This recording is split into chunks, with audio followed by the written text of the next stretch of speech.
You must be knowing how to check some matrix A is orthogonal matrix or not.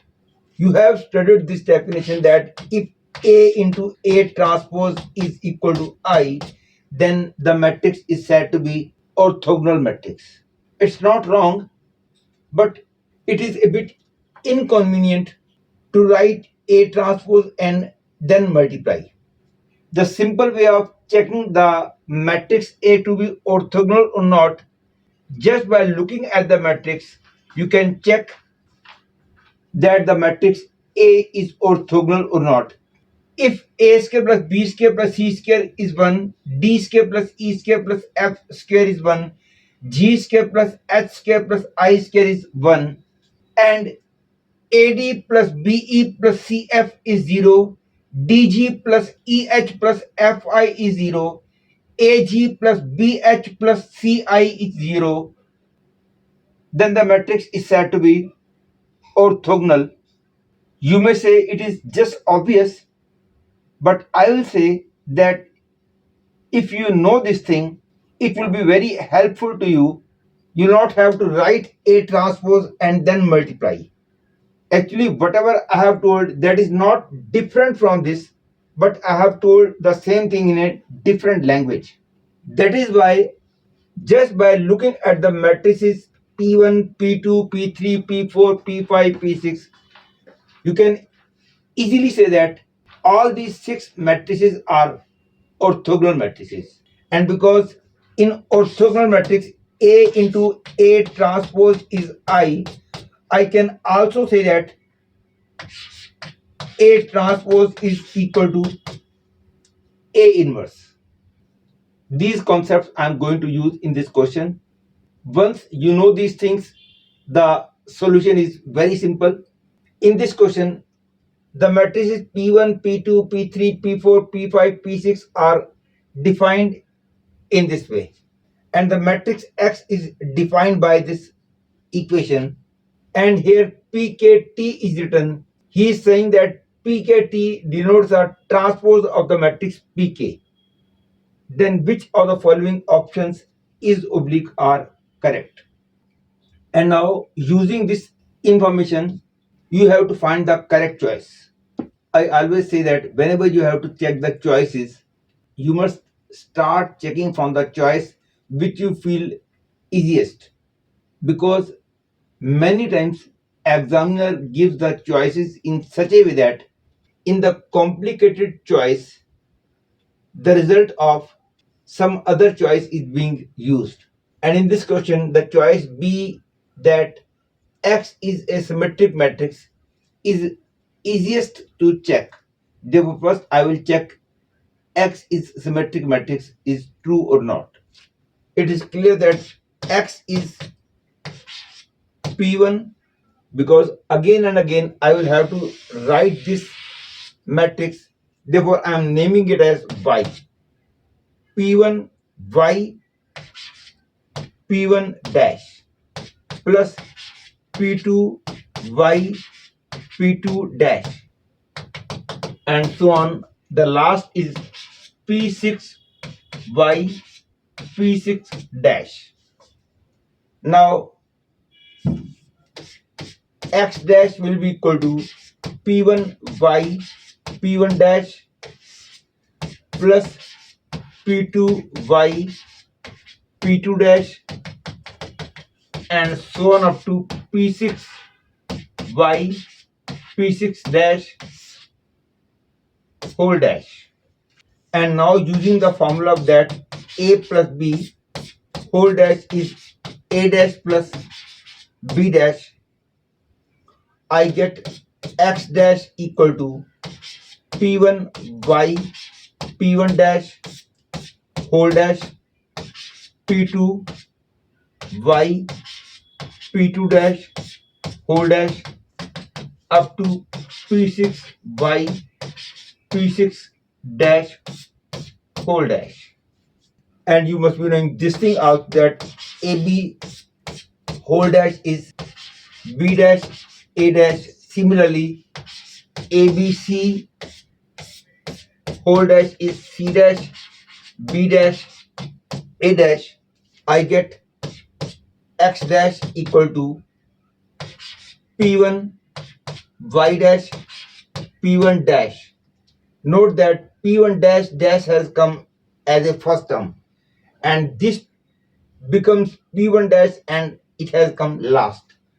Y has become y dash after this dash has operated. Similarly, all others P6 y dash P6 dash, because this I had supposed as y and y is clearly a symmetric matrix, hence I get x dash equal to P1 y P1 dash up to P6 y P6 dash, hence I can say x dash is equal to x, therefore B choice becomes correct choice. And C choice is also easy to check. For your knowledge, I will say that trace of a matrix is sum of diagonal elements. In choice C, he has written sum of the diagonal entries of x is 18. That is, in choice C, he is asking the trace of x is 18. This is true or false. That is, we have to find the trace of x. Note that trace of AB is equal to trace of BA. It is not difficult to see, but I will say remember this formula. And also trace of A plus B is equal to trace of A plus trace of B, and this is obvious. Now trace of x is equal to trace of P1 y P1 dash up to P6 y P6 dash. That is trace of P1 y P1 dash up to trace of P6 y P6 dash. As it is a product of three matrices, I suppose it as product of two matrices, that is this and this. I could also suppose it as product of P1 and y P1 dash. Both are correct. The benefit of taking it in this way is this is equal to trace of P1 dash P1 and y, trace of P6 dash P6 and y. This I have written first and P1y I have written afterwards. It is clear that P1 dash into P1 is I. As I told you in the very beginning, P1, P2, P3, P4, P5, P6 all are orthogonal matrices. For example, this, either you can check the orthogonality of P2 in this way, that P2 into P2 dash is equal to I, or better is, as I told you in the very beginning, some matrix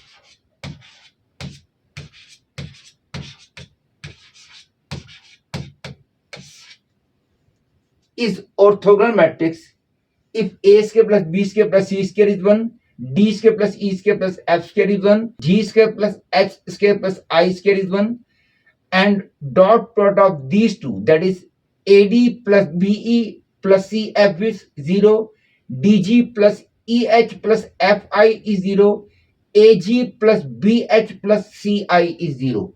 You can see very easily all these matrices are satisfying the condition of orthogonality I have told.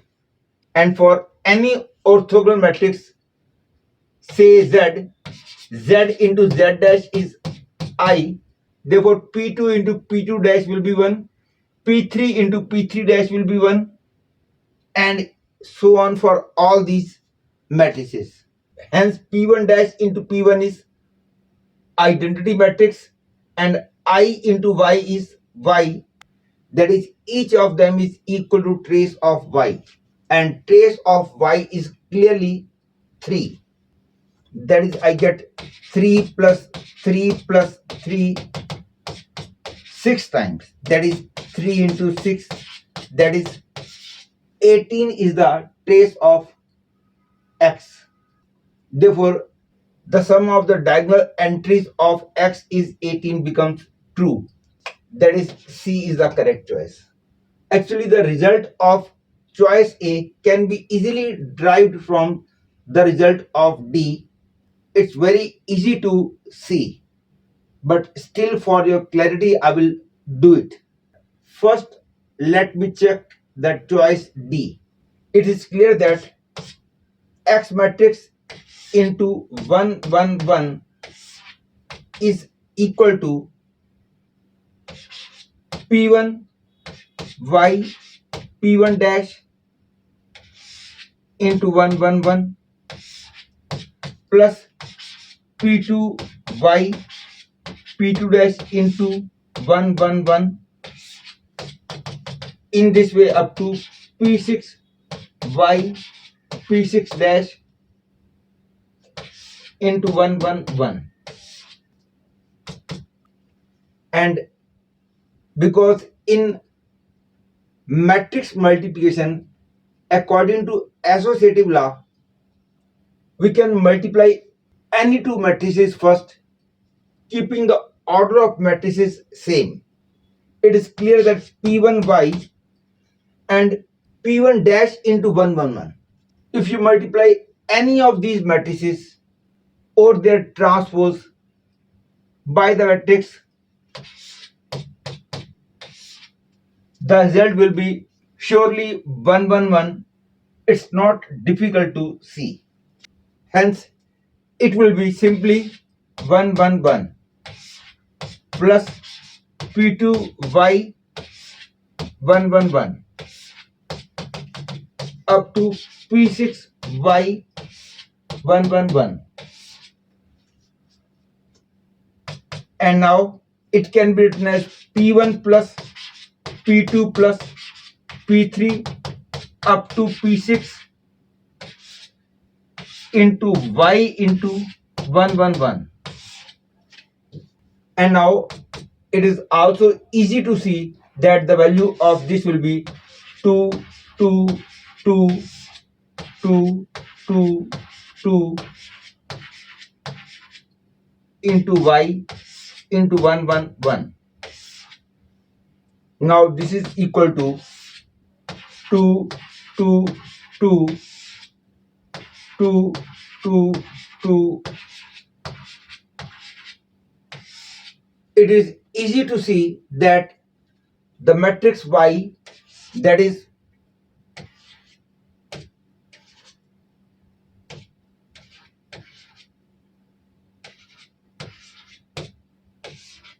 into is clearly 6 3 and 6. Hence the value of this becomes 6 3 and 6.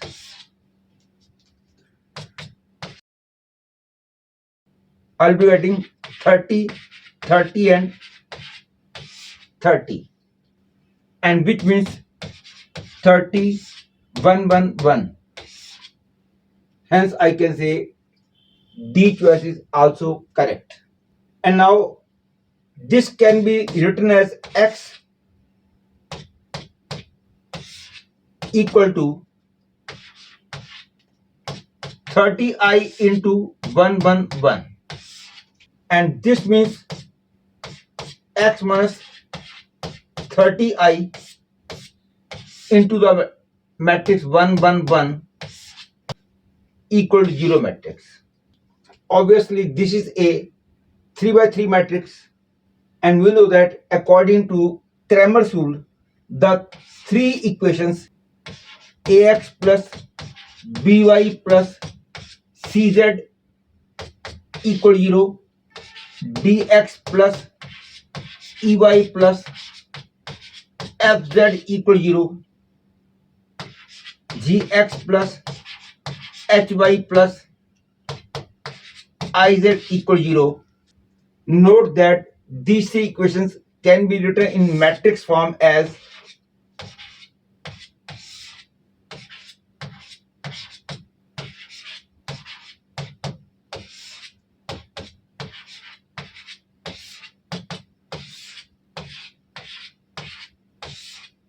you must have studied in matrix algebra and in determinants also that if D is non-zero, that is determinant of this matrix.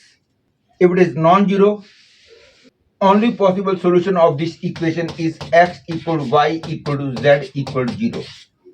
But if D is equal to 0, there exist real numbers x, y, z in which at least one of them is non-zero, that also satisfies this equation. If this is non-zero, this is the only solution.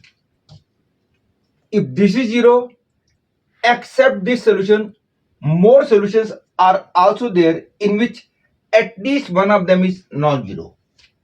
And we'll be using this result in this way, that if there exists non-zero value of x, y, z for which this is equal to this surely means that the determinant of this matrix is 0. That is, it surely means that this is a singular matrix. For clarity purpose, suppose x minus 30i is a matrix of the form A, B, C, D, E, F, G, H, I. This will mean that